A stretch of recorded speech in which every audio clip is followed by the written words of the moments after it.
ladies and gentlemen, thank you once again for joining us for this latest episode of the INC Preview Show. Been a long time since we've done this, but we are finally back. UFC 249 just around the corner. We actually have some fights to talk about. My name is Carl Bainbridge, and somebody in the realms of the internet, unfortunately his camera broke just a couple of weeks ago, is my guest today, Clay Richardson. Clay, thank you very much. Yes, I'm here. I decided to pull the full 24 hours, stayed up the whole night so I could talk to you. Normally we record this like pretty early in the morning for me, and it's always pain in the ass for me to wake up after a Saturday night early, so just decided to stay up late for you. So how early are we talking? Oh, it's only like 11 a.m. for me right now. It's nothing too crazy. Tell you what though, that is pure dedication for a hawky little podcast show which about 200, 500 people watch. That is pure dedication. So a big thank you to yourself for doing this. Yeah, no problem.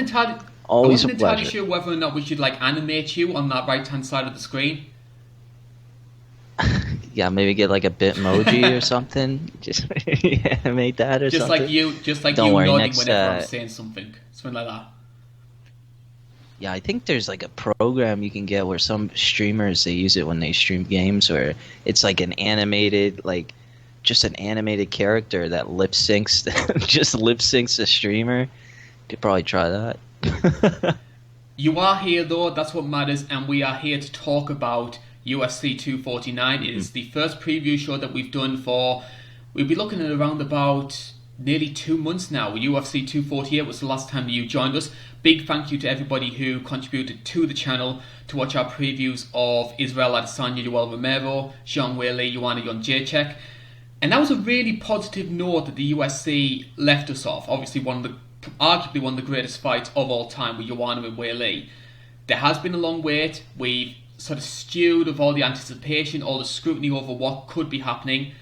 Last week we did get the confirmation UFC 249 was going ahead. It was taking place in Jacksonville. No crowd, but most events will be taking place from Florida for the next forthcoming weeks, including this weekend's main event, Tony Ferguson versus Justin Gaethje, and a star-studded cast on the undercard. You got a huge undercard and good prelims. Even the Fight Pass prelims, every single fight has something going for it. I do want to start though by talking about UFC 249. It's safe to say, even though a lot of the hardcore Just Bleed fight fans are really excited about this show, simply because we've got combat sport back again. But it is safe to say that sort of the everyman on the street is still very concerned about the health and safety of this event. So I think it's safe to say we need to be talking about that first and foremost. Oh yeah, basically any normal person looking in, seeing this is gonna be asking why is there so much pressure to put this on at this certain period of time? But really, who really knows? It could be contractual obligations. It could be something along the lines of that.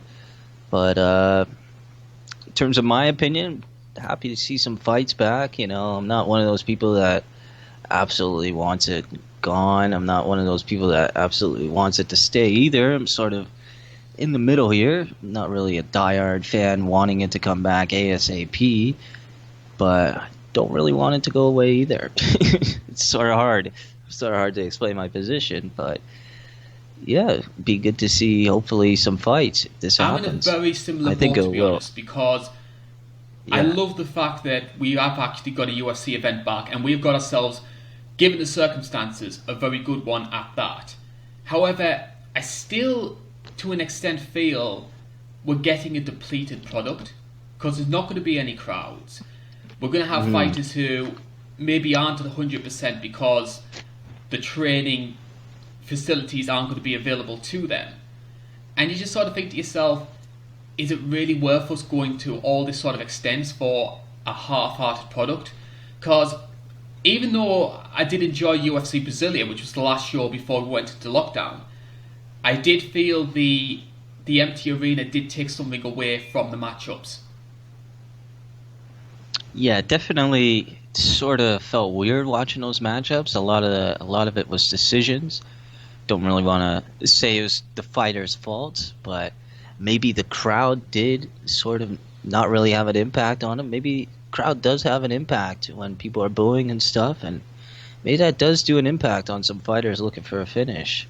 So, gotta take that into account a little bit there. But yeah, I enjoyed UFC Brasilia. I thought it was pretty good, but yeah, it was a little bit off. It felt like sort of like a Tuesday night contender card. And the other question as well is the appetite from the audience for these kind of events. Mm-hmm. Yes, we're getting a sort of half-hearted product. Are people going to be wanting that? Because the one thing that stood out for me with UFC Brasilia was this was just as the lockdown started. So, and the UFC was pretty much the only major sporting event which was still taking place at the time. So it was primetime ESPN, but the viewing figures were awful for that card because I don't think the audience were really wanting to see it. Their focus at that point was on, obviously, their friends, their family, making sure they were safe. They didn't really want to be paying money to watch sport. I mean, this is going to be a pay-per-view. With so many people furloughed, are they going to be wanting to pay the $60, $70 to rent this show? Yeah, I remember when Brasilia first aired, that's when everything like sort of peaked. That's when it was going crazy. There were so many cancellations, everything. That's when everybody was going nuts about the toilet paper and everything. So I feel like people weren't really paying attention to their Twitter feeds or their television screens to really look for sports at that certain time. So I do think that definitely had an impact on it. But in terms of like now, I think there will be a boost, definitely a boost in numbers compared to the Brasilia card, just because, this is a bigger card. It's got bigger name fighters on here. It's got better matchups on here compared to the Brasilia card. So there will be a little bit more interest, but I don't think it will be absolutely insane. I don't think it will be what Dana's thinking it will be. We do, however, have ourselves a fight card, a very strong one as well, given that we've had so much uncertainty over whether the event's going to be taking place, etc., etc. I think one thing that really stood out for me, and I sort of mentioned this on social media if anybody follows me on my Twitter handle, I think the one thing that has been a positive from the UFC's perspective is it's helped them identify who their company men are. Because you could have some fighters who are quite picky and choosy over whether or not they want to take fights. And you've got some guys who are just willing to say, hey, I'll risk everything. I'll fight during the middle of a pandemic for the sake of, earning myself a quick paycheck or trying to keep the show going. So a lot of these guys who are fighting this weekend and fighting over the next 2 fight cards as well, their stock is going to rise within the UFC. Dana's going to be thinking, hey, you went out your way for me, I'm going to reward you in the future. He's definitely looking at someone like Bryce Mitchell in this situation. He's definitely somebody that could certainly capitalize on this situation. Like, this is pretty much prime Gilbert Burns territory. Like, Gilbert Burns is going to absolutely love this sort of lockdown fight, because he's just going to want to fight every week. I could definitely see Burns fighting Woodley on the 23rd. I think that fight, that fight's being made a little bit, so could definitely see that. Burns against somebody. And it's a fight as well that makes a lot of sense from a rankings perspective as well, because Gilbert's been on fire recently. I think he only joined welterweight in, I'm tempted to say August. But just being so active and taking chances and not risking the fallout that might come from a loss, he's benefited from that. Top 5 fighter, and with that division pretty much strangling itself with so many big egos not wanting to try and take fights below them, you could argue that I couldn't say Gilbert's going to get the next title shot, but if we're taking Masvidal out the equation, if Colby's haggling over fights, if Tyron's trying to meander, obviously Leon can't fight. Yeah, he's trapped there, basically. He plays his cards right, Gilbert could be right in the mix, especially if he beats Woodley. I would have definitely liked to have seen Woodley versus Colby instead, but I'm pretty sure Burns versus Woodley has way better odds of actually happening. So before we do anything though, before we talk about our main card itself, we're going to be looking over those prelims. And as you touched on it there, a very stacked group of prelims. Starting off, main event on ESPN will be Donald Cerrone taking on Anthony Pettis, Alexei Oleinik back in action up against Fabricio Verdum, Carlos Esparza versus Michelle Waterson, so that's a big one for the strawweight division. Uriah Hall versus Jacare Souza, a lot of people sleeping on that. And even when we go to the Fight Pass prelims, rematch Vincent Luque and Nico Price, Bryce Mitchell and Charles Rosa, and opening our card will be Ryan Spann and Sam Alvey. So I've made myself a few notes over things that we could be talking about during these prelims, and the big one is stemming from Cowboy Cerrone, and more than anything, the news that came out over the past couple of days. He was interviewed for ESPN to discuss obviously the fallout from the Conor McGregor loss, and he made some, in my opinion, very telling comments. Basically made the implication that Cowboy didn't show up for that fight. Donald Cerrone was fighting Conor McGregor, not Cowboy. And a lot of people had questioned Cowboy's mentality, whether he can handle the big occasions, and you hate to say it, but he sort of backed up a lot of those doubters with those comments. Yeah. And of course, there was comments as well from Stephen A. Smith. Stephen A. Smith received a lot of criticism. He basically said the same thing. Cowboy mentally wasn't there. He quit at the first sign of resistance, and he got a lot of backlash from the MMA media. When you come to think about it, I think a lot of those people owe Stephen A. Smith an apology, because I think he called it right on the nose.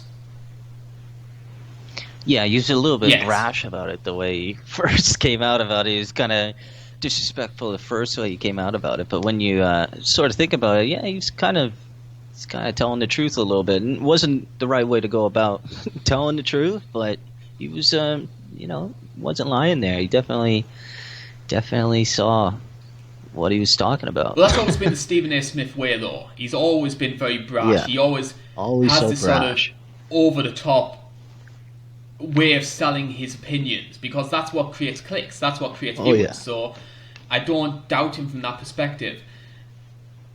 For Cowboy, though, I think we've got him. He's got himself the fallback fight he needed. Anthony Pettis is still capable of causing a lot of people problems. Obviously, the Wonder Boy knockout took a lot of people by surprise. Yet, I saw the guy against Diego Ferreira. I personally thought that Ferreira was going to win that fight before then. Got the win in the second round. And personally, I think we're looking at two guys who, while still legends, and will still most likely be Hall of Famers, two guys who are past their peak when it comes to relevance for the lightweight and the welterweight divisions. Yeah, really, the winner of this fight it's going to be interesting, because the winner coming out of this is sort of going to be, don't really want to say reaching the end of his career, but it's going to be telling to see who's going to win this fight, really. It's going to be pretty interesting, actually. Going to see whether or not Donald shows up or Cowboy shows up. This is the new Francis versus Ngannou, isn't it? Yeah, it could pretty much be that. In terms of the other fights on the prelims, the other big story stemming from this is Fabricio Verdum making his comeback. He'll be, I believe, 43 years old, taking on another veteran in Alexei Oleinik. This, on paper, could be a grappling fan's dream, because we've got two of the best jiu-jitsu and wrestlers in the heavyweight division. For a while there, I didn't think Verdum was going to immediately jump back into the UFC. For a while there, I thought he was going to jump into bare knuckle fighting championship for a little bit. I think I saw him. He was there with somebody else. There was another UFC fighter there, but he was there at a weigh-in. He was talking about how he's interested in bare knuckle and how he likes the idea of BKFC and everything. So for a while there, I thought Verdum was going to be going over there. But in terms of this matchup, I think it's a great matchup for Verdum to come back to. It's going to be a great clash. I could definitely see this. Could see them maybe pulling a little bit of Askren versus Maya at the beginning, maybe doing a little bit of stand-up fighting, and then probably at the end fighting sequence, somebody will end up taking it to the ground and getting the upper hand. If it does turn into a striking battle, I'm very similar to you. We've seen a lot of times where great grapplers are too scared to go to the ground with one another, and they end up having a sloppy kickboxing match. If it does turn into that, though, I think Verdum has the better hands. It's just whether or not he can still Yeah. do it at 43 years old. Like you look at that Marcon versus Verdun fight, that was a brutal Yes. knockout. Holy crap! Like that was a clinic he put on Marcon, and that was when Marcon was on his rise. Like that was the one punch Hunt era. So that was definitely impressive knockout Quick there. plug there for your video, I noticed. Yeah, just a little drop there, but yeah, I definitely could see Verdum definitely not quitting in this fight. I don't think he'll do the strategy that he normally does in the like he did in the Volkov or the Stipe fight. I don't think he'll do that in this fight. I don't think he's going to drop his hands and charge forwards, throwing strikes. Definitely think he'll be a bit more conservative and probably a bit more defensive than that. What are the other fights that stand out for you on the rest of the prelims? Definitely Uriah Hall versus Jacare. That's probably the one that I'm looking forward to the most. Actually, that's probably the one on the prelims I'm probably the most excited about it because that was the one that was always on the card. Really, that was announced way back when they first announced the card. So always been looking forward to that fight. Uriah Hall is sort of turning a new leaf. Uriah Hall for a while there, he was my favorite fighter before he ran into Brunson, but that is a whole nother topic for another time. Uriah I Hall, think but moving definitely to Fortis has done Uriah a lot of good, in my opinion. Yeah. For a while there, he had a lot of confidence issues with, pushing the trigger, pulling that gun. Like he wasn't really getting those kill shots that he wanted. But he's definitely evolved. He's definitely turned a new leaf. The fight for me to look out for is Luque versus Price. The two had previously fought. It was a fairly one-sided win for Luque. The thing with Nico Price, though, is he is so unpredictable. He's a very slow starter, and he sometimes does crumble under pressure. But if he does get the opportunity to open up a bit, he can cause anybody problems. I think we saw that with the Tim Means fight. Means dropped him, I think, a couple of times, but Price stuck in there and ended up getting the knockout right at the end of the first round. And also, as well, you look at the fights that Luque has had recently. He's taken a lot of punishment. Like the Barberena fight was a war, and then, of course, there was that beatdown against Wonderboy. So you might question whether or not his chin is still as good as what it maybe was. He's very reliant on that. So I think that could be a bit more 50-50 than people think. I still favour Luque between the two, but Nico Price is always good fun. So that's, if you want my dark horse for fight of the night, that's going to be it. Yeah, that's probably the one that's sort of slipping by. Not many people are really talking about that. A lot of people are just jumping straight to the prelims, but I agree with you. That's an intriguing matchup. I've always said this. The best thing that a hardcore MMA fan can do is buy Fight Pass for the prelims. Because I can't tell you the amount of times I've seen a great fight which doesn't even make it onto television. I mean, you look at like Sancha Arn versus De Los Reyes, that was on, I think, that was like a prelim on Fight Night Philippines. Or like Irini Aldana versus Pudilova, another fantastic fight. All Fight Pass matches. So I think if you want an indication of who could be the big stars, the guys to look out for, it's definitely worth getting Fight Pass. Yeah, normally on the Fight Pass prelims, you sort of see, don't really want to call it like squash matches, but you normally see those huge knockouts in Fight Pass prelims, like sort of trying to think, not really well, I guess this was sort of a squash match. That Gifford, who was that guy? Thomas Gifford versus who was the other guy? That was a brutal Mike clinic. Davis. That was pretty. Yeah, Mike Davis. That was a brutal prelim fight. And the worst thing was the UFC cut Gifford after that. Yeah, that was pretty brutal actually. It's all turned very Can't cheery, believe they hasn't did it? that. I think it's cheery for the weather. It's been raining for the past couple of days over here. I think it's affected everyone's mood. Oh well. So All right, though. You wanna move on to the main card? So you think to yourself, all the controversy that's been happening with the UFC, whether this event should be taking place, and the UFC should be thinking to themselves, we don't want any more controversy, we don't want any more scandal around this event. So what's the first thing they do? Is put Greg Hardy as the opening fight for the first pay-per-view during the middle of a pandemic. Greg Hardy is back in action, taking on Jorgen de Castro. We'll start first and foremost by talking about Greg Hardy. Does he really need any more introductions? 5-2 record. His last fight was against Alexander Volkov. He took that on short notice at the Fight Night Moscow card, where he did receive a lot of praise for his performance against Volkov, given the circumstances. However, it did highlight to a lot of people that he is still an incredibly green fighter. Yeah, it wasn't a terrible performance. A lot of people wanted to see him get knocked out in that fight.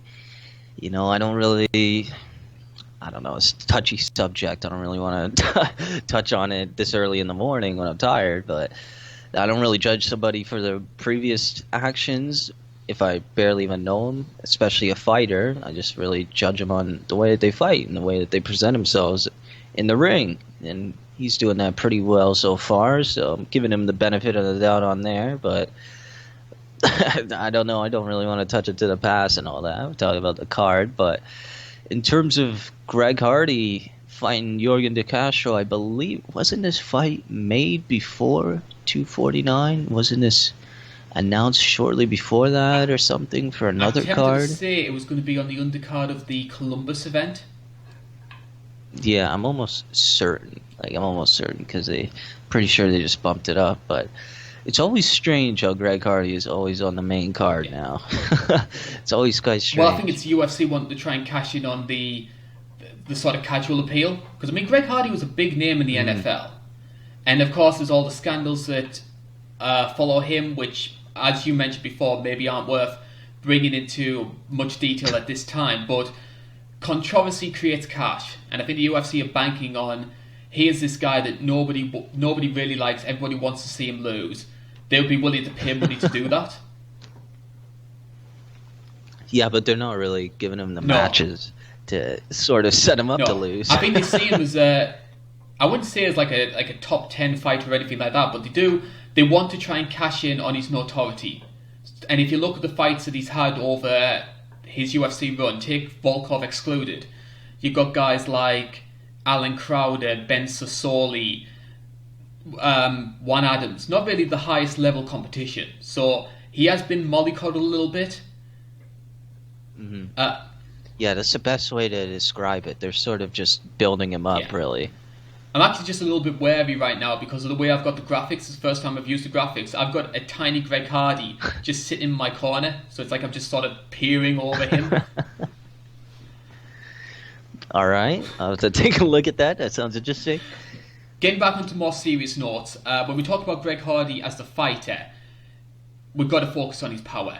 A natural 265-pound fighter carries a lot of strength, a lot of knockout ability, much more restrained in his more recent fights. There was this time, especially when he was on the Contender Series, where his aim was to just try and blow people out the window as quickly as they could.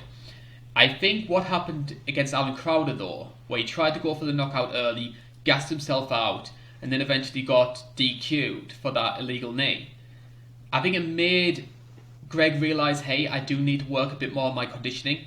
And if you look at the way he approaches fights, he's much more patient, he's much more refined.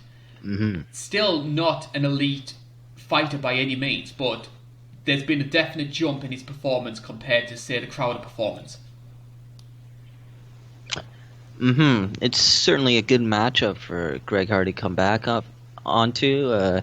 Sort of the fight that I like to bring up whenever I think of Greg Hardy is sort of I always like to think of the Juan Adams fight. That one was a pretty unusual fight.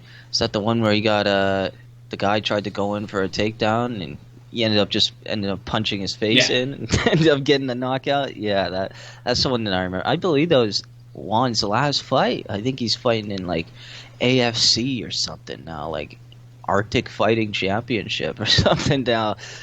But yeah, this is a pretty good fight. I'm interested to see what's going to happen in this. Yorgan De Castro, he's a pretty decent fighter. He's definitely no bum. I don't really want to say he's the best competition Greg Hardy has fought because of Volkov, obviously, but it's definitely not going to be a squash match. And when we talk about Yorgan De Castro, we're talking about someone with a 6-0 record, so two guys who are incredibly green. Now, he's only ever had one fight with the UFC, You got that brutal knockout up against Justin Gaethje, which was on the UFC 243 main card.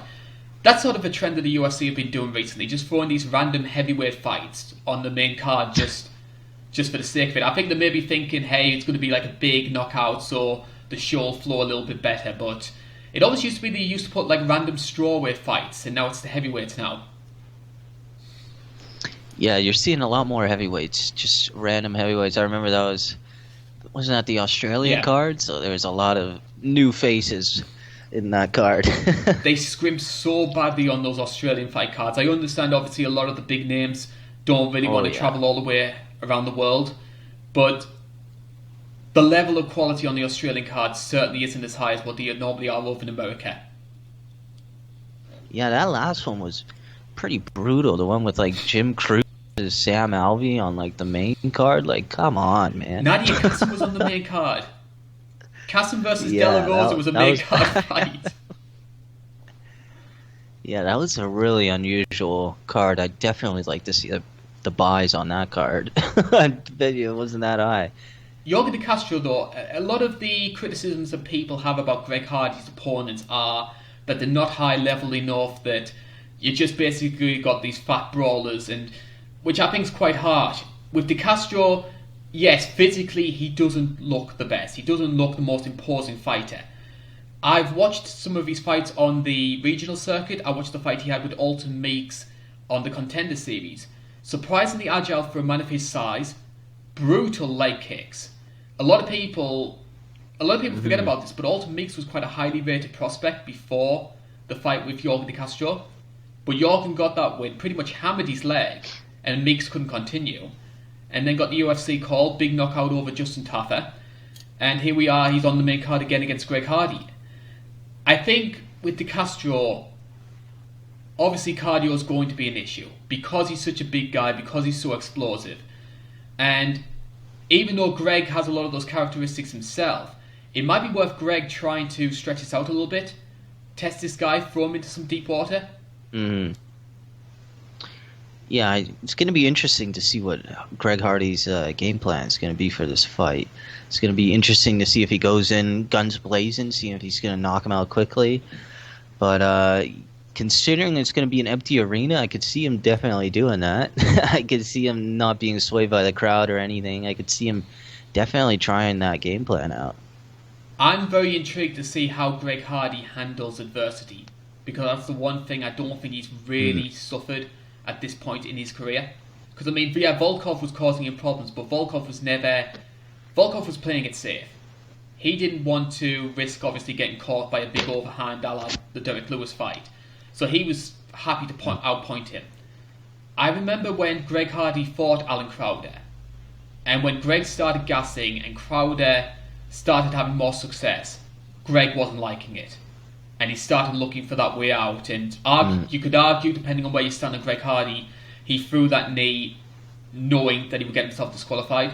So if de Castro does catch him with like a big right hand or one of those powerful leg kicks, I'm intrigued to see how Hardy approaches that. That's a great way of looking at this. I get definitely thinking the same thing. It'll be pretty interesting to see that, because Volkov, he never really put the pedal to the metal in that fight. He didn't really try and throw any huge high kicks to knock him out or anything like that. Considering I always thought I wanted him to throw head kicks in that fight, just because I remember Greg Hardy would always be just in prime position for that, but Volkov never really threw any in that fight. The one thing I've noticed about Greg is Greg doesn't like distance striking. He likes to get on the inside and likes to throw that power, but if you do have somebody who knows how to use their reach in the way that Volkov did, he did struggle with that. I did read an interview with Jorge de Castro. He was talking about this fight. He said, I want to fight Greg Hardy now because I know he's going to get better. It's a great way of looking at it. He's only going to just progress his game and just evolve his striking and wrestling, and cardio is only going to get better at this point. So the betting odds for this one, we've got Greg Hardy as a minus 185 favourite. You can get de Castro at a plus 150. Opening fight on the card, we hope that it's a banger. The UFC obviously hopes so as well. It's given that status. Are we going to get ourselves a first round knockout? Mm, I'm going to go with a decision on this fight. I think it's going to go to a decision. I'm going to say Greg Hardy, and I'm going to say second round. I think De Castro will start tiring, try and shoot for a takedown, and Hardy will just throw in the ground and pound. Okay. I got Hardy by decision, so it'll probably be a 10-second knockout.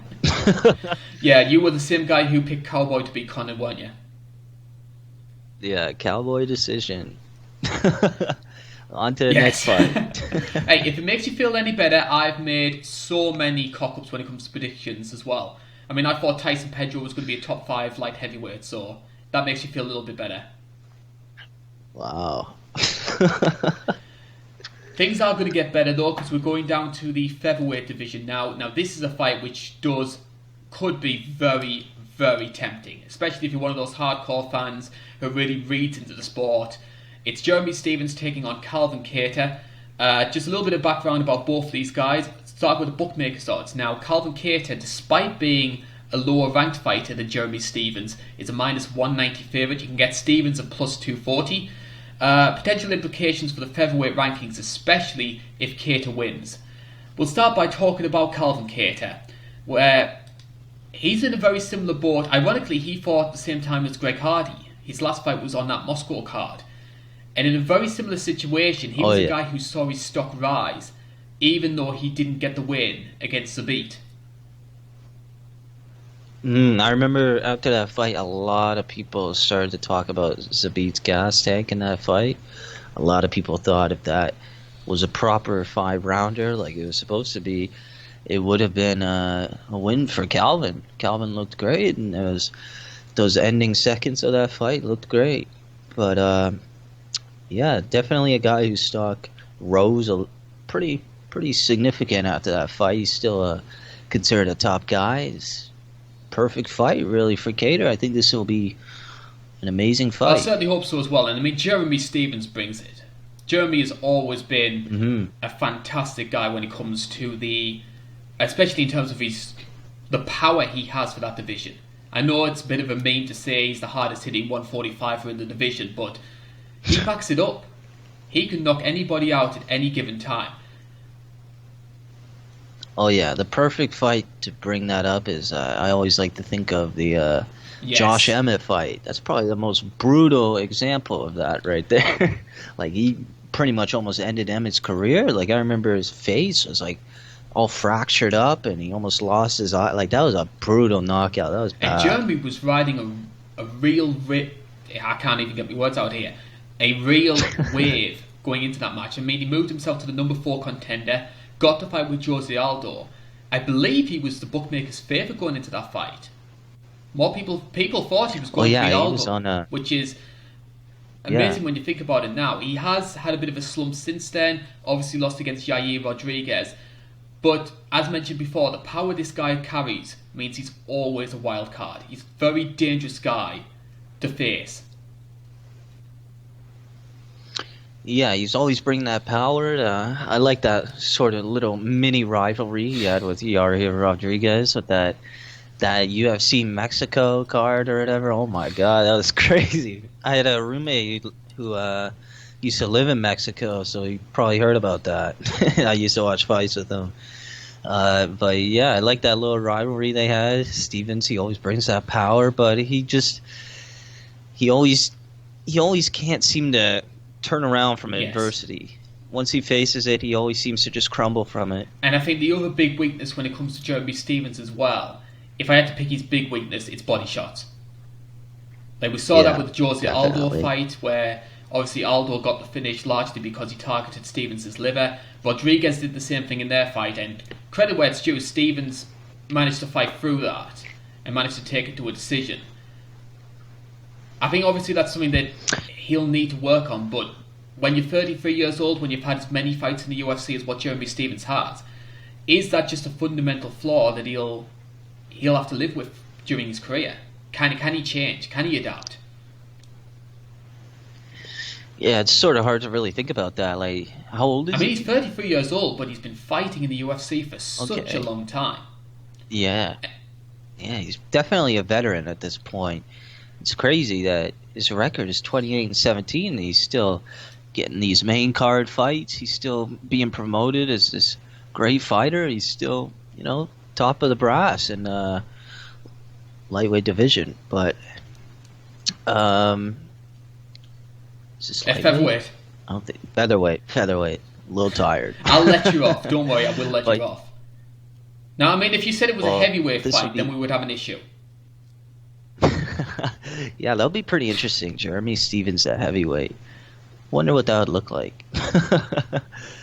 But yeah, in terms of Kattar versus Stevens, I got Kattar winning this fight. So do I as well, because with Calvin Kattar, Calvin has always been a bit of a favourite for mine. If I had to say there was fighters who I'm on the hype train for, I'd put Calvin Kattar on there. I remember watching his fight against Shane Burgos, which a lot of people thought, well, what's this fight doing on the UFC 220 main card? Both of these guys are unknown. Kattar himself maybe didn't have the greatest of records, and that fight was fantastic. And I think both guys came out of that matchup much better than when they came in. And since then, both Kattar and Burgos have both been on my radar. With Kattar, we've got some of the best boxing in the UFC, especially in the featherweight division. He's got a crisp jab, he's great at countering and also leading as well, which I think gives him an advantage over Jeremy, because Jeremy, I think, struggles when he's backed up a bit. When somebody else is making the pace, he does show a little bit of weakness, whereas Kattar, I think, seems quite adept at playing both roles. His takedown defence is solid, but Zabit still found some success, and I think that's one of the big issues that comes with Calvin Kattar, is for all of the qualities he has as a boxer, is he the best mixed martial artist? Can you see him submitting someone from his back? Can you see him dealing with a great leg kicker like a Barboza, or what Moicano did at 223? Those are sort of uncertainties that I have around Calvin Kattar. In a straight up boxing match, I think he's one of the best out there. He showed that against Ricardo Lamas. Yeah, definitely in this fight, I think it'll focus a bit more on the boxing. I don't really see Stevens going for that takedown immediately early on, but it could probably come into play. I could definitely see that coming into play a little bit later on if it doesn't get quick knockout in the early first round or anything. But yeah, I do agree with you there. There's a little bit of uncertainty with Kattar's complete mixed martial arts set. He's not really the best when it comes to the ground, but he's not the worst either. Like, he's not a complete bum when it comes to his takedown defense or his ground game. He's definitely got some skills on the ground, but in terms of facing somebody, that's going to be a problem in the future. And definitely. Jeremy Stevens as well is a very underrated wrestler. You don't really see him using it that No. often these days, but yeah, he's definitely a good wrestler. I think it's a very intriguing fight. In terms of my prediction for this one, I would probably favour Calvin Kattar. I think that with Jeremy Stevens, we're seeing a guy who is maybe starting to feel the wear and tear of having so many fights. And Calvin as well, I think he's going to stay on the outside. He's going to try and pick his shots, use his jab. I can see him outpointing Stevens. I don't see Kattar getting the finish. If Stevens is going to win, though, he's going to knock him out. And Jeremy Stevens is more than capable of doing that. But I think Kattar's striking defence is going to hold up. I'd give him a decision win. Yeah, I could definitely see Kattar winning this fight using a long distance strikes, sort of keeping Stevens on the end of his punches, not really letting Stevens get in close. I could definitely see him winning this fight. fight. And if Calvin Kattar was to win this fight, we'd be putting him right in the featherweight mix. I mean, he'd almost certainly jump Stevens in the rankings, so we're looking at number 7 potentially. He's going to be facing like the Ortegas and the Zombies of the world. He's going to be right in that sort of title picture. This is a perfect matchup for him, considering his last fight with Zabit. Really, this is an amazing matchup for him. It's a win-win scenario for him. Certainly so. Hopefully we'll have ourselves a bit of a win-win situation when we talk about fight number 3. Now, if you're wanting the most casual friendly matchup on this fight card, I don't think you're going to pass Francis Ngannou and Jairzinho Rozenstruik. Oh yeah, the highlights for these, like the promos, if you show them to any casual fan, they'll be like, "When's that on? Tell me when that's on." This is definitely a fight for them, really, but for everybody, it's sort of the dessert on this whole card, really. It's And this is a perfect. fight as well that has been eagerly anticipated for a while. I believe it was supposed to headline the Columbus card. Obviously, that was back in, I believe, the 28th of March. So we've been looking at about Yeah. 5 or 6 weeks of waiting for this matchup. Number 2 seed taking on the number 4 seed. Likelihood is this guy will be fighting the winner of Stipe versus DC, which will be happening later on in the year. Hopefully, fingers crossed, we don't know what's going to be happening with DC. Steve has been having a couple of injury issues. There was an argument from both of them that they wanted this to be an interim heavyweight fight. Yeah, I was a little bit surprised to see that it wasn't, considering the general climate of the heavyweight division right now, but maybe Dana knows something that we don't. Maybe Stipe's come back sooner than we Well, we think. certainly hope so. I mean, as a completionist, I would love to see Stipe versus DC. Whether I think it's the best fight for the division, but I think when you've had one win apiece, they built up a little bit of a rivalry. The second fight is criminally underrated. That was a fantastic fight. So a trilogy yeah. matchup does make sense from that perspective. And if DC was to win and retire with the belt, that's a fairy tale ending. Yeah, a lot of people don't really want that to happen, but considering myself, not really the biggest DC fan, but I agree with you that that fight sort of has to happen. I don't really know if it's got to happen immediately. Feel like the sooner is the better, but definitely would love to see that fight. Getting back to this one though, we'll talk about Francis Ngannou in a little bit more detail. So we have a 14-3 record. Now his last fight was against Junior Dos Santos. Now that was back in June. Finished that one in just over a minute. So we have a situation with Ngannou right now where he's had 3 wins in a row. He beat Curtis Blades in under a minute, Cain Velasquez in about 30 seconds, JDS just over a minute. So we're talking about 3 of the most dangerous and in some cases legendary fighters in the sport who just got steamrolled by this guy. Yeah, his last 3 fights, he's probably had like 2 minutes of octagon time. Like, it's crazy. And I think the crazy thing is as well is that you look at the shots that Ngannou throws at you. I mean, most of the time he's off balance.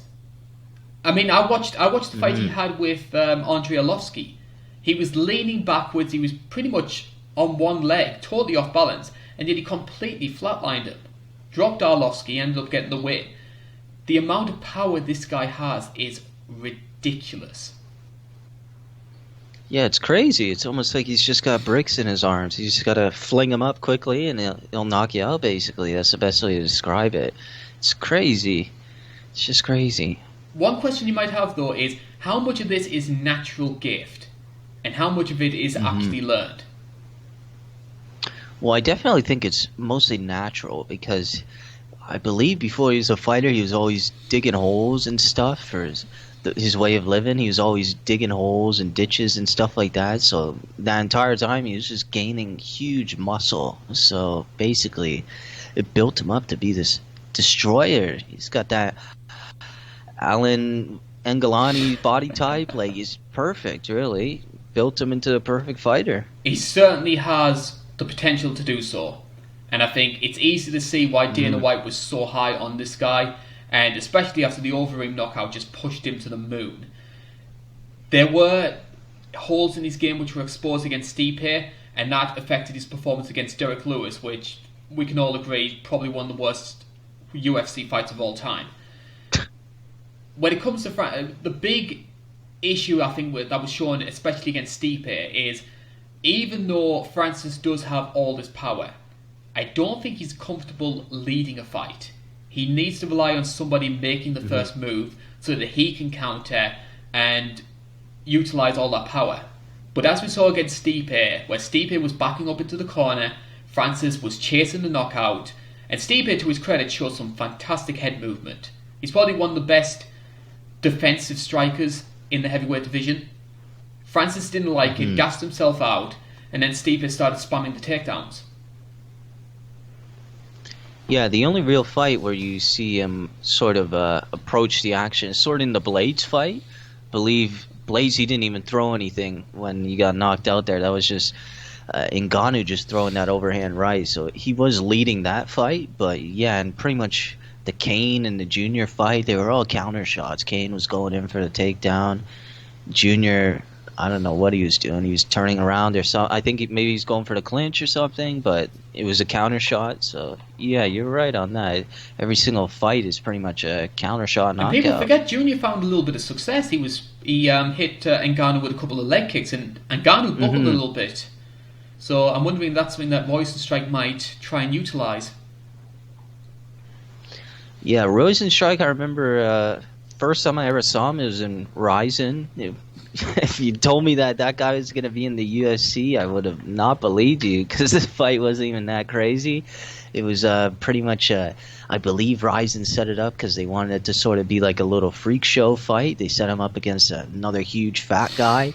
And it wasn't even a knockout, really. It was just a decision. The only thing I remember is just, I remember Rozenstruik, he completely brute strengthed his way out of a clinch. He literally screamed, and he screamed out of the clinch. But yeah, Rozenstruik, I don't know how he's going to do in this fight, really. All his fights, they've been super quick, really, other than the Overeem fight. That was a pretty telling fight. You learned a lot about him in that fight, because he pretty much lost that fight up until the last 5 seconds. I think the Overeem fight showed the best and the worst of Rozenstruik, because I think his performance on the whole wasn't all that great. I mean, Overeem's never been the greatest wrestler. He was taking him down at will. But Rozenstruik showed a lot of heart. He stayed in that fight, overcame all the adversity, and then eventually got rewarded with that late knockout. Personally, would I have stopped the fight? I'm not entirely sure. I think Overeem was still had enough whereabouts about him that he could have maybe held on for the last 10 seconds. That being said, though, I think that ability to overcome adversity is definitely going to be beneficial to Rozenstruik, especially when you compare it to how Francis handled adversity against Stipe. I think Rozenstruik handles that a lot better. I also think he's a more technical striker than Francis. He doesn't have the power, but I think he knows how to pick and choose his shots, whereas Francis almost has the sort of thought of, if I hit them, they'll go down. Yeah, Rozenstruik's knockouts, they always seem to be right on the button. They're not crazy power. They always seem to be right on the, it seems like he's hitting the perfect spot on the chins. Like the Arlovsky fight, that was literally a perfect bink. And the same with the Alan Crowder fight. That was a perfect straight on the chin. So, yeah, I do agree with you. He's a bit more technical, because with Ngannou's knockouts, you just see brute strength, really, just going through everything. And the other thing he showed against Overeem, this guy has a hell of a chin. He ate some massive shots in that fight and hardly flinched. Yeah, really didn't look like he was in any trouble in that fight other than the punches, but it didn't really look like he was getting hurt by them. This is a very compelling matchup for me, simply because we have two types of striker. Obviously, we got Francis as the brute, Rozenstruik as the technician. The one thing I do have, though, is everybody's expecting a first round knockout, which is exactly the same thing we said when Francis fought Derek Lewis, and we had one of the worst fights in UFC history because both guys were unwilling to make the first move. I'm just a little bit fearful we could get the same thing. Well, there were so many factors with that fight. Like, there was Derek Lewis's back issues, there was Ngannou's scaredness coming off of that loss. Like, there was a lot more factors going into that fight than this one. I agree. I'm more confident about this fight delivering rather than I was about Lewis versus Ngannou. Because I think Francis has learned his lesson. He's humbled Francis, to borrow a phrase from your videos. Yeah, he's definitely humbled Ngannou now. He's definitely not really being as tentative as he was. But I did like that haircut he had in that Ngannou versus Lewis fight. I like that haircut. You should bring The that buzz back. cut. Yeah. I quite like the look he has right now. I think there's something about that lightning bolt in the side of his head. You just think, this guy is... He's almost like a superhero. Just like the physique, and he's got the hair as well. Yeah, the lightning bolts. That's pretty iconic. I can see that being like a painting or something. Sort of like, Ariel Helwani's MMA show? He has that little graphic of his brain lighting up. Like the lightning bolts. I could see it sort of being like that. That'd be pretty cool. I'll trademark it as we speak. Which way is this going to go then, Claire? It's sort of hard to say, but really, my mind says I could see Ngannou getting that early knockout. I don't know if Rozenstruik could deal with the sort of power that Ngannou has, because Overeem's power, he definitely has that power, but it's not really on the same level as it used to be. Like, not really on the same level as his K1 days or anything like that. But yeah, I can see Ngannou winning this fight first round. I think Rozenstruik is a good fighter, but I think he's had a few strokes of fortune to make people think he's better than what he is. I think he could cause Ngannou problems if the fight does get into the second round, and especially if Francis does try and chase the knockout. That being said, I'm in the same boat as you. I think Francis is going to find that chin, and either Francis' first round knockout, or we get another Derek Lewis fight. I highly doubt we'll see that. I don't know. Something about this fight, I don't think we'll see something like that again, unless we get like Yoel Romero versus Izzy 2 or something like that. You do realize if you're wrong, that's going to be on one of those sort of like worst, like those sort of like Twitter hashtags, like moments before disaster. Man, I promise you, this will be a good fight. Seal of approval. And I want to say a big thank you to anybody who is joining us on YouTube. Now we like to split the main and the co-mains into their own separate videos. This is still the UFC 249 preview show. And we have got ourselves in our co-main one of the most intriguing and almost bizarre title fights for a long, long time. Henry Cejudo has long been rumoured to defend his Bantamweight title. He lost his flyweight belt. It was taken off him by the UFC. And there's been all these murmurings over who he could potentially face. Now, most of the people who believe in meritocracy said it should be Piotr Jan, Aljamain Sterling, Corey Sandhagen.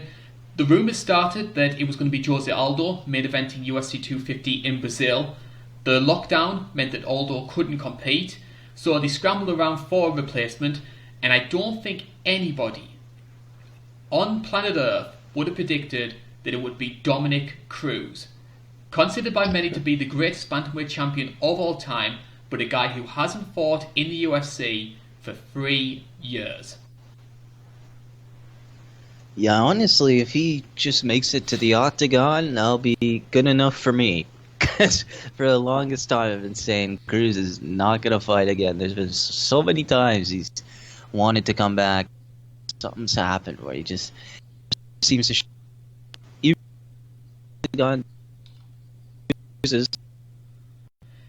I think it would be an amazing deal. I mean, to put this into perspective, I've got a little few stats about the last time that Dominick Cruz fought in the UFC. Barack Obama was still the President of the United States. Okay. Yep. Leicester City were the Premier League football champions. And Ronda Rousey fought more recently than Dominick Cruz. That's true. Technicality. By like 20. That is a sign of how long this guy has been out of action. Yet he's been thrown right back into the mix. We've got ourselves another title fight. Bookmakers' odds for this one, they're fairly favourable towards Henry Cejudo. He's a minus 240 favourite. You can get Cruz at a plus 190. First place to start is, should Dominick Cruz be having this title fight? Who else do you want to put him against? Would you like to see that maybe Cruz versus... I think that would be an intriguing matchup if he came back. I think if Cruz was coming back, I would give him someone like Jimmy Rivera. Okay. Because I think Okay. Jimmy Rivera's a good fighter, but I think there's a lot of limitations, which means I don't see him ever being a champion. I just don't think he has the power for that. So I think that would have been a good tune-up fight for Cruz, similar to what the Mizugaki fight was before he fought TJ for the second time. I think throwing him into this kind of fight after such a long layoff is a massive risk by the UFC. But given the circumstances, I understand why they went with that decision. Personally, if you can't get Piotr Jan because of the lockdown, I would have gone for Aljo. I sort of agree with you there, but considering the lockdown, I agree with you. But if it wasn't the lockdown, I would have liked to see Aljo get maybe one or two more fights before that happens. I think Aljo's done enough, in my opinion. I think Aljo's run of form recently has been very, very good. Okay. But that's just personally me. You don't want to see him get that. You don't want to see him get that Marlon win back. You don't want to see him get that rematch. I'd like to see it at some point down the road. It's just I think that he's done enough, in my opinion, to warrant the title fight. It's definitely wouldn't be upsetting if he got it. That's definitely true. We'll start with Henry Cejudo before we sort of try and transition off to whinging about the title picture. Cruz versus Cejudo is happening. We need to deal with it. Henry Cejudo, 15-2 record, UFC Bantamweight champion. He got that by beating Moraes at UFC 238. And I think we saw the best and the worst of Henry Cejudo in that fight, because people forget Marlon Moraes was causing him so many problems in that first round. But the way that Henry adapted and took control in the second and third rounds, whether you like Cejudo or not, whether you find his characters cringy, he deserves all the credit in the world for that performance. Marlon, I definitely think, was probably the most explosive fighter that recent Cejudo has faced. TJ sort of was explosive, but that weight cut just completely demolished him, so can't really speak about that fight. But yeah, Marlon was giving him a lot of problems in that fight. It's going to be interesting to see if Cruz is going to try that, but Cruz has never really been that type of striker. He's never really been that type of power puncher.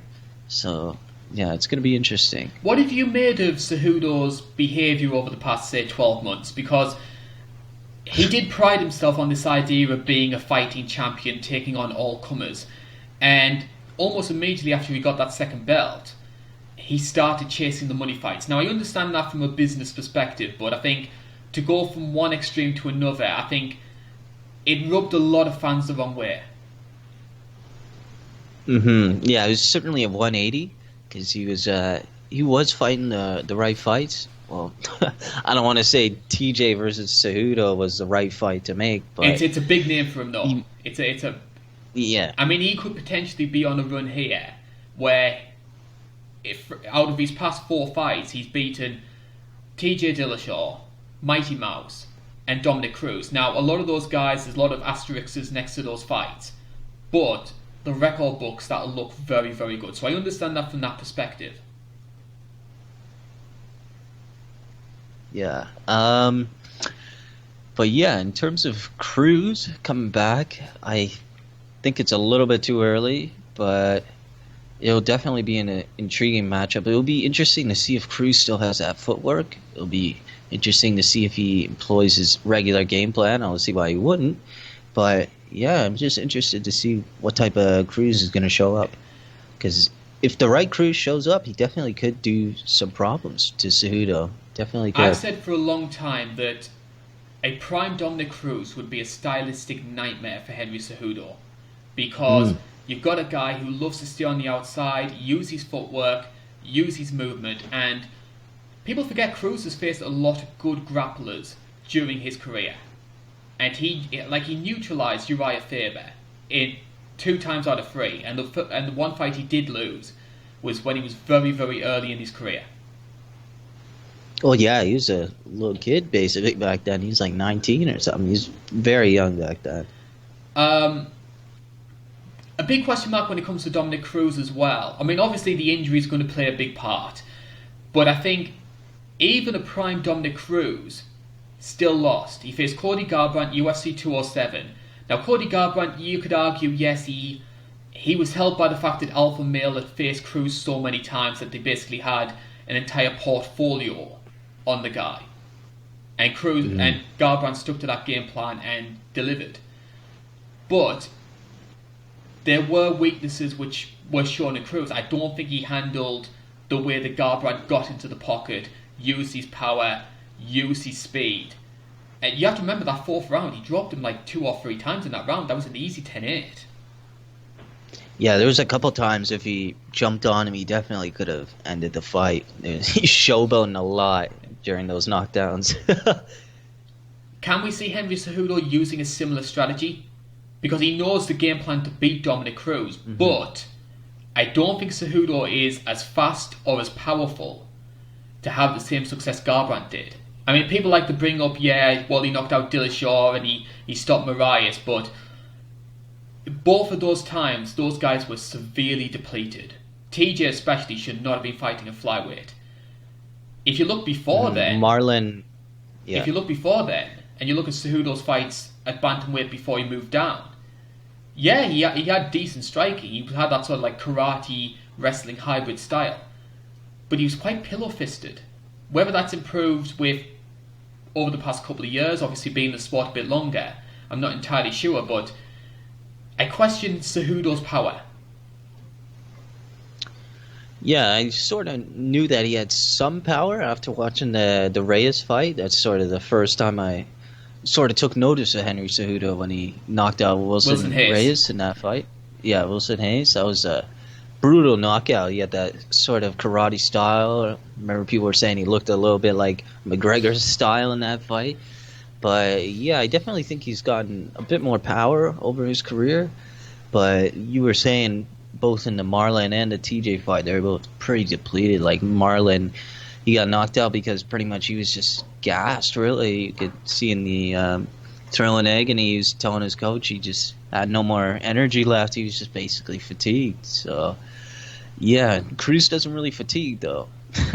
I'm glad you mentioned the karate style, because if there's one weakness about a karate style, it leaves you very vulnerable to leg kicks. And who throws leg kicks better in that division than Dominick Cruz? Yeah, really nobody. That's a perfect matchup for leg kicks.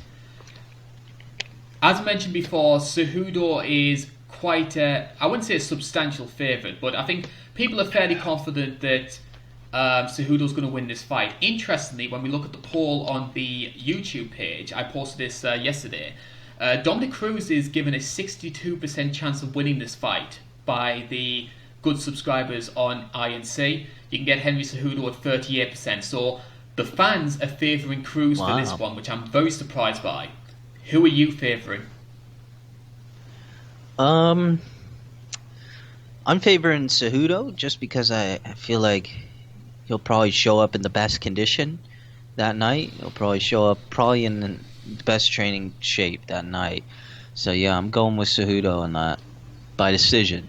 I think it'll be a decision. I think ain't no way Dominick Cruz is getting knocked out. No. I mean, it would be a big feather in Cejudo's cap if he's able to do that, but of course, I'm very similar to you.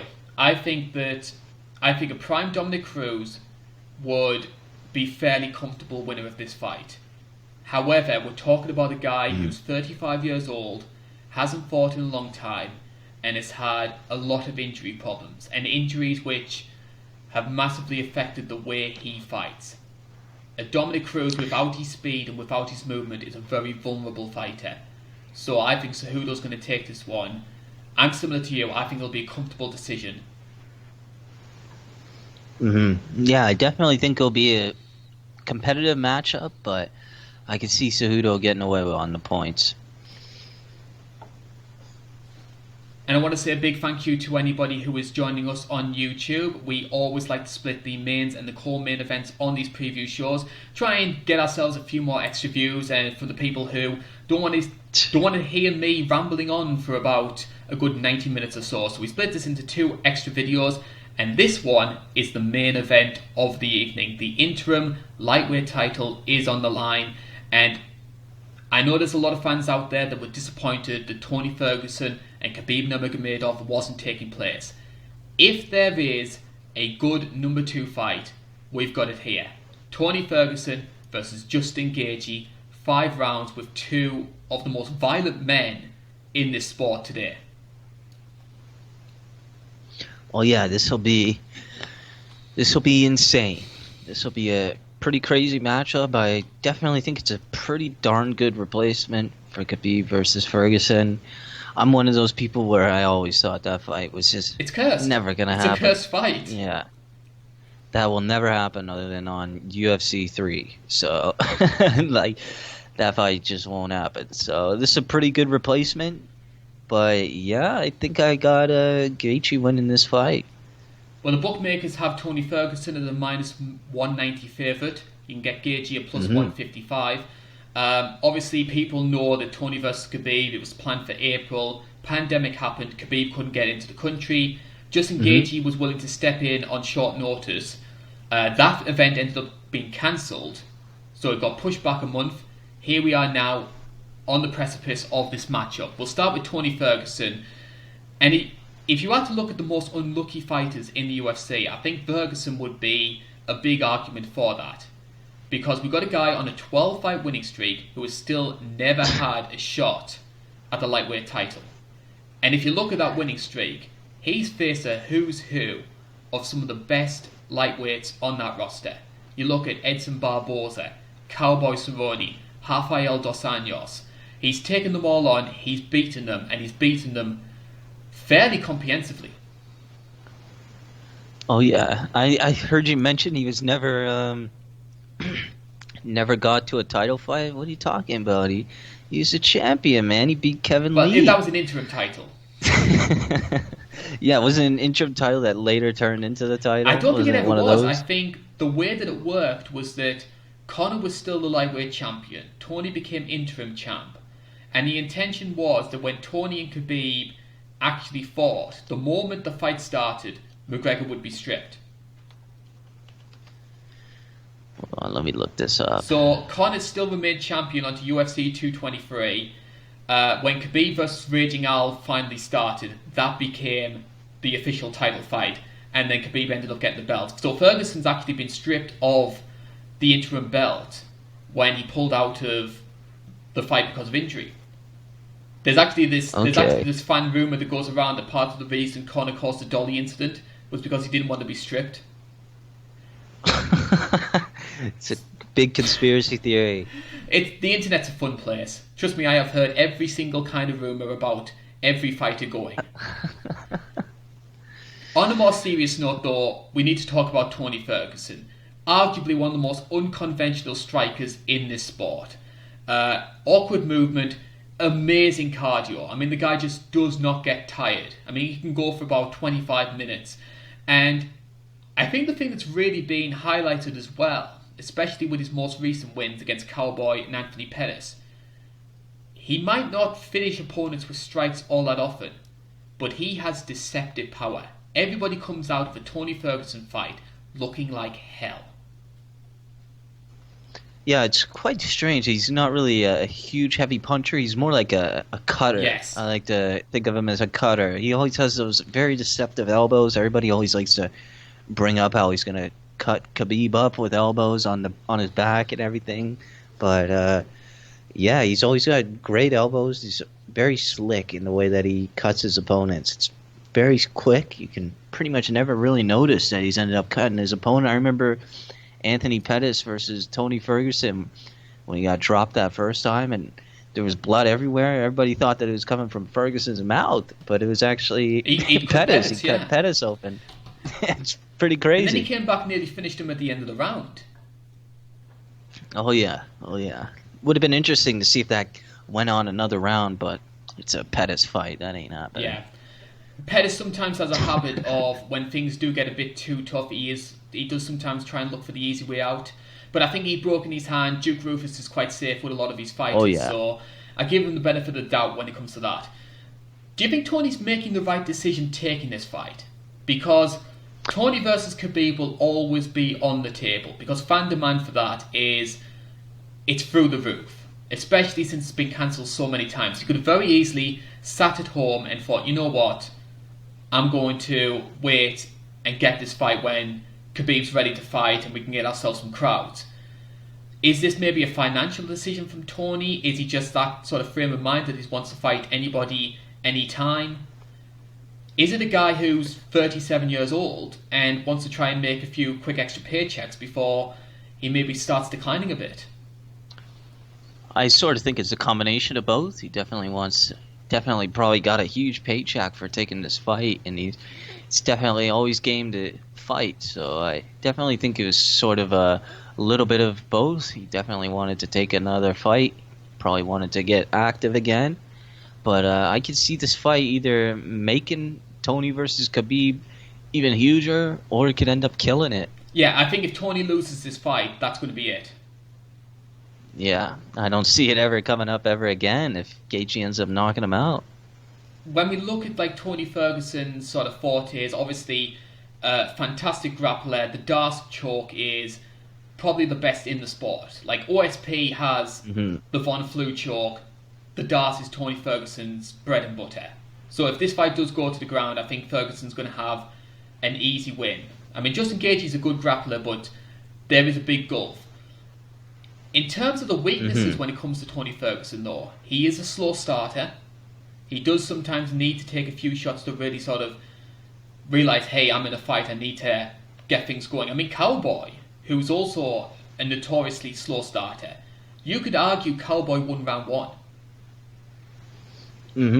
Yeah, like this is sort of a little bit of a nightmare matchup because Gaethje in his recent fights has been the complete opposite. He's been a fast starter, really. He's been catching guys off guard in the early seconds of the early rounds. So, yeah, it'll be pretty interesting to see what will happen in those that early round of number one. It'll be pretty interesting. And we've seen Tony Ferguson get caught. Yeah. Anthony Pettis, you mentioned there. Lando Venata nearly finished him. Yeah, that's really brutal if you watch that fight. That's not a good showcase for Tony Ferguson if you watch that fight. A lot of people will think he's sloppy if you end up showing him that fight first right off the bat. Now we talk about the guy who will be hoping to try and spoil the Tony versus Khabib party, and that's Justin Gaethje, a 21-2 record, former WSOF champion, always known as being one of the most popular and one of the most aggressive fighters in the sport. Pretty much, I believe every fight he's had in the UFC has had some kind of performance bonus, whether that's a knockout of the night or a fight of the night, performance of the night. This guy always delivers. Oh yeah, basically if you watch his WSOF fights, that's like a casual's wet dream right there. Like a guy that just throws down, not worrying about anything. That's right up a casual's audience right there. That's perfect. But his recent fights, he's turned a completely new leaf. I totally agree. I think that there'd always been criticisms about Justin Gaethje, that yes, he was aggressive, yes, he liked to be the sort of dirty brawler who would attack the body, attack the legs, but he was getting caught. We were starting to see his chin somewhat failing. Eddie Alvarez caught him, Dustin Poirier caught him, both fantastic fights, and Gaethje was competitive in both. I think Trevor Whitman deserves a lot of praise. I mean, like Firas Zahabi gets all the praise as being sort of like the elite GOAT coach, but the job that Whitman has done to turn Gaethje into the sort of Homer Simpson of MMA and make him one of the hardest hitting fighters in the division, a proper knockout artist, I think deserves a lot of credit. Yeah, it's incredible how he's changed his complete game plan around this late in his career. And I think there was a realization. I think the Poirier fight especially made Justin realize, hey, I've got these flaws, I need to change. Because you have to remember, when he went into that fight with James Vick, there was a lot of people thinking, is this guy worthy of being in the UFC? Is he just going to get found out? Now he's fighting higher level competition. So of course, 3 first round knockouts later, and here we stand right now. He stocks the highest it's ever been. And I'm with you. I think he has a good chance of catching Ferguson. Yeah, really, I could see this being a complete nightmare matchup for Ferguson, really. A hard-hitting guy who picks his shots, doesn't really swarm you. It's a pretty bad matchup for him, in my opinion. And I think his takedown defense as well has been fairly good. I don't think anybody's taken him down in the UFC so far. No, I believe in the Alvarez fight. There's a couple of takedown attempts, but every single one he stuffed just beautifully. I did like the fact. I did like that. It was actually Gaethje, I believe, who went for a takedown against Alvarez. He sort of tried to shoot it, and then it was almost like something supernatural just said to him, "Hang on, you're Justin Gaethje. Get back up." Yeah, he like flipped. He did like a backflip or something. I remember that. That's one of my favourite fights. That's my personal favourite Gaethje fight between all five of them so far. In terms of Justin's other traits, we know that Tony Ferguson's had issues with his knees. And again, we've got a guy who loves to target the legs. So if we do see him reverting back to old Gaethje, which is a bit of a dirty brawler, those leg kicks could come in very handy against Tony Ferguson. Yeah, the way that he always used to whip him out, it was basically sort of like a jab, really. He used to throw the leg kick like it was nothing. He'd always throw it every like 10 seconds or so, he'd throw a leg kick. How good would you rate Justin's winning streak in hindsight? I mean, a lot of people have said, well, he's got a chance because he's this new knockout artist and he's beaten 3 guys in the first round.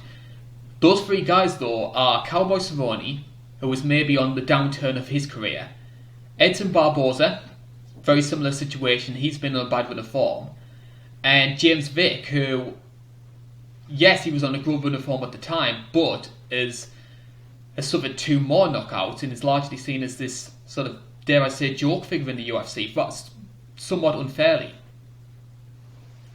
Yeah, I think at the time, these wins definitely were justified. If you look at them now, though, aged well. They haven't aged the best. What would you say is Justin's biggest weakness? What's Tony going to try and exploit?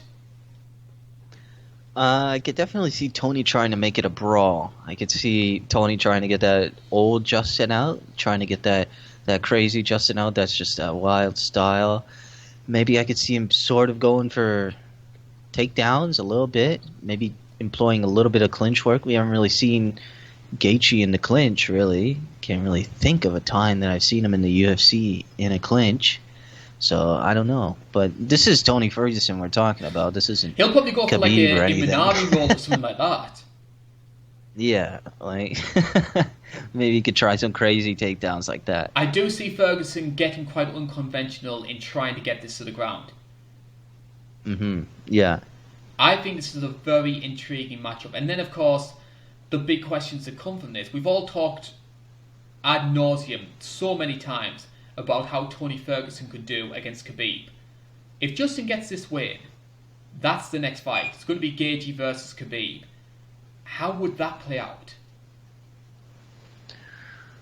Oh man, really don't know. I could see it. I don't know. I could see it sort of being a little bit like the Poirier fight, maybe a little bit like that. But we just haven't really seen Justin on the ground. I don't want to say he's some magician on the ground. He's got this insane takedown defense, but really we just don't know. Very intriguing matchup. A lot of people looking forward to it, even if it's not the fight that we all wanted. Where you're putting your money. You have a gun to your head and you say you've got to put money on this fight. What are you going for? I think Gaethje's going to catch him. I think it's going to be sort of not really going to say similar, but I think it'll be sort of similar to when Pettis knocked him down, but except this time he's not going to be able to roll out of that knockdown. I think Gaethje's going to put him out cold. I hate to say it, maybe it's sort of like the inevitability of Tony versus Khabib not happening. I think Gaethje's going to end that dream fight once and for all. I think he's going to catch Tony Ferguson early. If he doesn't, though, the longer this fight goes on, the more I say Tony Ferguson wins this fight. But I see Gaethje catching him. Yeah, each time I play it back in my head, I just see that clean, crisp counter like in this Cowboy fight. I just see something like that happening. Gonna have to see. YouTube viewers are a bit more one-sided, though. They've got Tony Ferguson 78%, Justin Gaethje 22%. So they're definitely favouring Ferguson for this one. Wow. 78%. 78%. So they're fairly confident Tony Ferguson's going to win this matchup. All right. So it's going to be very interesting to see which way this does play out and how UFC 249 goes down. Obviously, there's a lot of uncertainty about the event. Should it be taking place at all? And if it does take place, what sort of event we'll be getting. But, given the circumstances, I think the UFC have put themselves the best card they possibly could. And I think they deserve a lot of credit for that, even if it might not be the common sense decision. Yeah, it might not be the most politically correct, but they've definitely picked the best card they could do in this current time, current climate. It's certainly the best they could do. And then we've got ourselves another 2 cards after that. We've got Wednesday and then next Saturday. Yeah. And the Saturday afterwards as well. So we're back in business. People have actually got a reason to watch our podcast shows now. Wow, that's crazy. It's immediately the next Wednesday. Next Wednesday that'll be Anthony Smith and Glover. And then the week after that, it's Overeem and Walt Harris. Okay, I think I heard that they're going to be announcing a couple more fights. Definitely not all the fights released yet for those cards, so definitely have more to talk about. Certainly so, and we hope that you join us for the podcast episodes. Those will continue to be uploaded onto YouTube. If you want to listen to them in your spare time, though, it's available on iTunes and all of your big internet podcast providers. That being said, though, I want to say a big thank you to Clay somewhere in the internet for joining me to discuss these fights. No problem. It's always a pleasure to be here. UFC 249 taking place next Saturday. I'm going to be staying up for it. I hope you are as well. Thank you very much for joining us. This is the INC. Thank you for watching.